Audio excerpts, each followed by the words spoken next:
Bharatiya Janata party में सासाराम के मौजूदा सांसद छेदी पासवान को लेकर चर्चाएं बहुत तेजी से थी टिकट कटने को लेकर। लेकिन जब से ये खबर चल रही है तब से पासवान मतदाता में पूरी तरीके से आक्रोश का लहर है। साथियों, बता दें कि छेदी पासवान पासवान समाज के रामविलास पासवान के बाद दूसरे सबसे बड़े नेता हैं और इस स्थिति में अगर छेदी पासवान का टिकट कटता है तो कहीं न कहीं भारतीय जनता पार्टी को बिहार में कई सीटों पर हार का सामना करना पड़ सकता है। साथियों, बिहार में 7% के लगभग मतदाता हैं पासवान।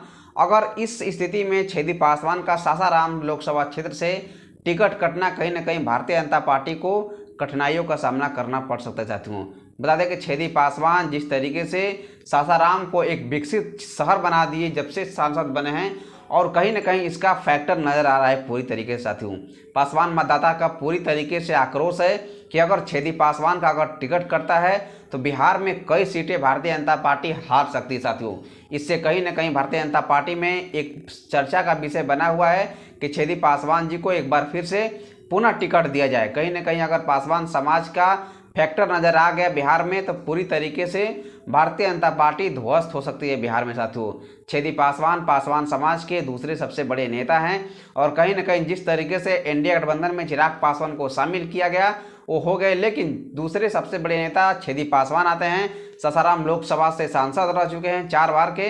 अगर इस स्थिति में अगर छेदी पासवान का टिकट कट के अगर किसी दूसरों को दिया जाता है तो कहीं न कहीं भारतीय जनता पार्टी सासाराम लोकसभा सहित कई सीटें बिहार में हार सकती है। साथियों, सासाराम लोकसभा क्षेत्र में हमने कुछ सर्वे किया, वहां सर्वे के मुताबिक पता चल रहा है कि अगर सासाराम से छेदी पासवान को अगर टिकट नहीं दिया गया तो यहाँ पर कांग्रेस चुनाव जीत सकती है। साथियों, कहीं न कहीं पासवान समाज में और दूसरे भी समाज में छेदी पासवान की व्यक्तिगत पकड़ भी बहुत ज़्यादा है।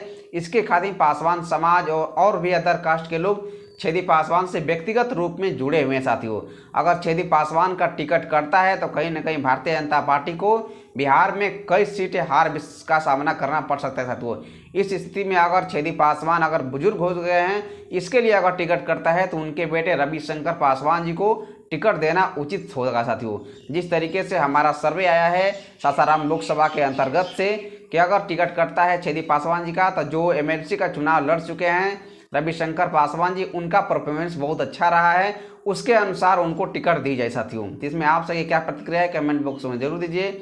अभी के लिए इतना ही। जय हिंद, जय बिहार।